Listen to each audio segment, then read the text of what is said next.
All right, one more section on fossil fuels. So the environmental impact of fossil fuel extraction and use.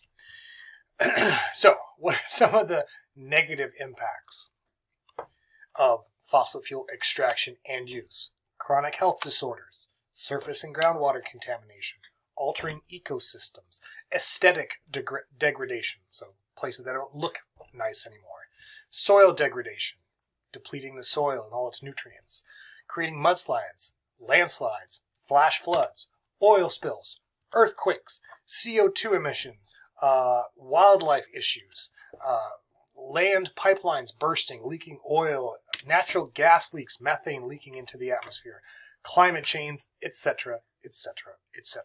There's a lot, right? There's a lot, and that's not only extraction, but also use of fossil fuels. They are what's known as a necessary evil. You know, this is what we're using for now, but there are other ways. It might not be the most cost-effective or efficient right now, but that's what we're working on. So some health effects of fossil fuel pollutants. So this is from all fossil fuels. I remember when you're burning coal, you're releasing nasty things, arsenic, lead, mercury, which can target the nervous system, affect the brain, cause strokes, loss of brain functioning, and other neurological consequences. As you know, pollution and other particulates gets into the lungs, you can cause lung damage, lung cancer, asthma, etc.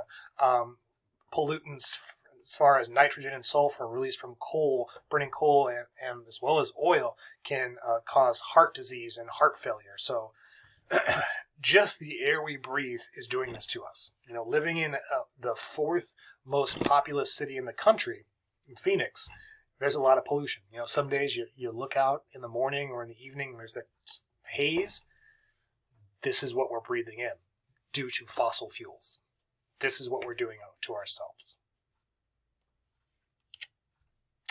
So, beyond, effects, what about environmental effects?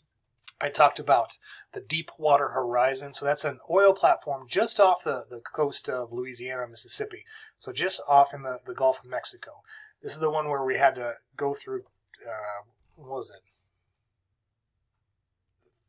4,000 feet of water just to drill down, I think, 20-some thousand feet. And this is that one where the pipeline at the bottom, where it drills into the bottom of the ocean, there was an issue there and things exploded and broke. Oil was leaking from the bottom of the ocean for a long time, because it's just so deep down. It's hard to fix something that deep. You know, you drilled down, you took the top off, and just oil under pressure just coming out. It's coming out until they were able to stop it, which took a long time. So we had oil fall on the coast in Louisiana, Mississippi, Alabama, Florida. So you can see the extent of the oil spill getting into the currents and being pulled around as well. So this was a nasty, nasty thing. So this is that down at the bottom where it kind of snapped off and just oil just pouring out of there until they were able to cap it and fix it. You know, this is what the beaches look like. Just oil kind of washing up on shores, degrading the environment, injuring wildlife, doing irreprehensible harm that could last for decades. You know, we don't know with how deep the oceans are. There's a lot of stuff we don't know about what's going on down there. Earthquakes is another interesting thing, byproduct of fossil fuel extraction, usually associated with fracking. So the number of earthquakes, the top 10 states by number of earthquakes, this is 2015, so 6 years ago. Over 3.0, the lighter red, over 4.0 in the maroon. You can see Alaska, number 1. It sits kind of along plate boundaries. You can see California here, but Oklahoma, number 2. All right, Oklahoma, Wyoming, Kansas, Texas, all of these are away from plate boundaries where we typically don't have earthquakes. Remember, most earthquakes occur at or near plate boundaries. So California, even Nevada, Alaska, no big deal. No, I mean, Hawaii has a lot just because of volcanic activity, things rumbling below the ground causing earthquakes. That's to be expected. But these places, these are way far away from plate boundaries. Why do they have so many earthquakes, especially Oklahoma? Well, it's due to fracking. So you can see in California, for the most part, in 5 years, it bounces around, but stayed pretty steady. But in Oklahoma, just starting in 2013, just started to shoot through the roof. Smaller earthquakes. Why do you think that is? What do you think became prevalent in 2013? Fracking. The discovery of natural gas and the fracking industry. You break stuff below the ground, you're going to cause stuff above ground to move and shake. So there are hundreds of earthquakes in Oklahoma. So this is a little more recent chart from 1990 through about 2020. So obviously in California, some ups and downs, but pretty steady. But in Oklahoma, right, nothing. And then with the decline in fracking, as they extracted all that stuff and fracking began to subside, earthquakes kind of went back down. All right, so fracking causing earthquakes.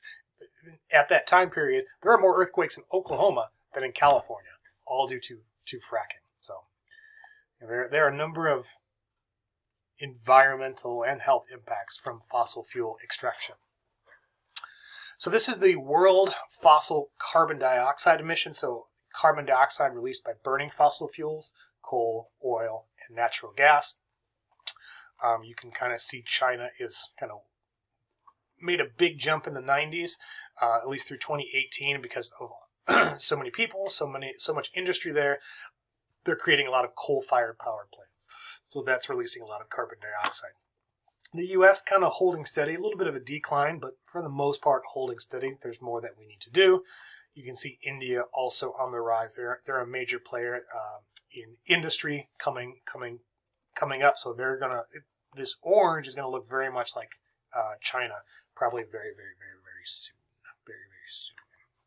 Okay. So as we're talking about carbon dioxide as a major component of what's causing climate change, carbon dioxide, CO2, or methane, CH4, both greenhouse gases, when you put these into the atmosphere, they act like blankets.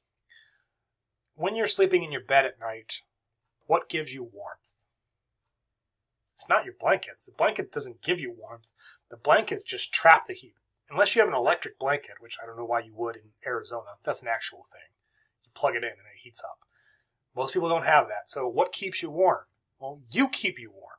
It's blankets trapping your body heat. The more blankets you put on top of you, the more efficient you are at trapping your body heat. Remember, your body temperature is 98.6 degrees. The more blankets you put on, the more of that is going to get trapped to where it's going to raise, if you put a bunch of blankets on you, then it's eventually going to get like 98.6 degrees Fahrenheit. It's going to get hot. If you only have a little sheet or a kind of a lighter blanket, well, some of that heat's trapped, some escapes out. Same with the atmosphere. The more carbon dioxide, more methane, more of that we're putting to the atmosphere. It's like putting blankets on the Earth, right? So it's the sun's rays, in this case, coming through our atmosphere and then getting trapped by the atmosphere. Those atmosphere acting like kind of like a blanket or a greenhouse, hence the greenhouse effect. Natural greenhouse effect is great. It's what has allowed our planet for plants to live. Too much greenhouse effect, too many blankets, it's going to get too hot. Climate change, global warming, etc. So we can trace climate change. We can trace climate change back hundreds of thousands of years, and we do something called using ice cores. So where we can go in Antarctica and a number of other places, a place on Antarctica called the Vostok, and you get these ice cores. You drill down. The further you drill down, the further back in time you go. You can see layers in the ice that are associated. Every layer is a different year, different season of snow and ice accumulation on Antarctica. You start going back and back and back in time.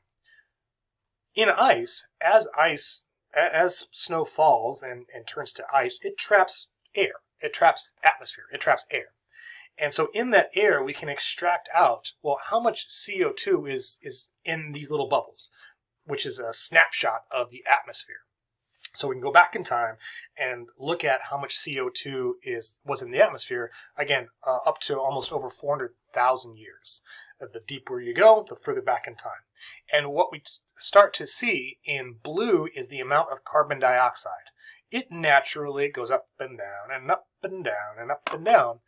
But you'll see as of most recent, so we have, let's see, up, down, these natural cycles. Climate change is natural. Down, up, way up. This is where we're at now. way above anything that's ever naturally occurred. Why is that? What's the big difference? You and me, humans. We've added so much carbon dioxide, it's just beyond anything that the Earth has seen, other than when it first formed, when it was just uninhabitable. But what we can also do is also get temperature ranges based on the chemical makeup of this gas and other records that we can put together globally. We have information that gives us information about temperature. So the red indicates temperature. What is important to see is that temperature of Earth, on average, follows closely with CO2. The more CO2 in the atmosphere, the warmer the planet. Right? More CO2, more blankets on the Earth, we're keeping it warmer. Less CO2, the cooler the planet. So these two pieces of data they mirror each other. When one goes up, the other goes up. When one goes down, the other goes down. So if this is where we are at with CO2, what's going to happen with temperature? Yes, climate change to a point is natural, all right? But if you look at these peaks, they go down relatively quickly. Peak quickly, peak quickly. So here's the peak. We should be going down in temperature, but yet we're going up, all right? Or we're maintaining. And if the CO2 is continuing to rise, well, then the temperature is not going to be too far behind. It's going to continue to rise as well. Climate change is a real thing. We have the evidence. Yes, to a point, it's natural. This blue peak is unnatural. This is humans. That's no good. Oh, look, again, environmental impacts. These are all the oil and natural gas pipelines around the U.S. So when we mine it out, typically oil and natural gas, we pump it through pipelines. They go all throughout the U.S. These aren't roads, these are pipelines. Some are underground, some are above ground. There's leaks in oil pipelines, that oil spills somewhere. Either on the surface or below ground, might get into the water table.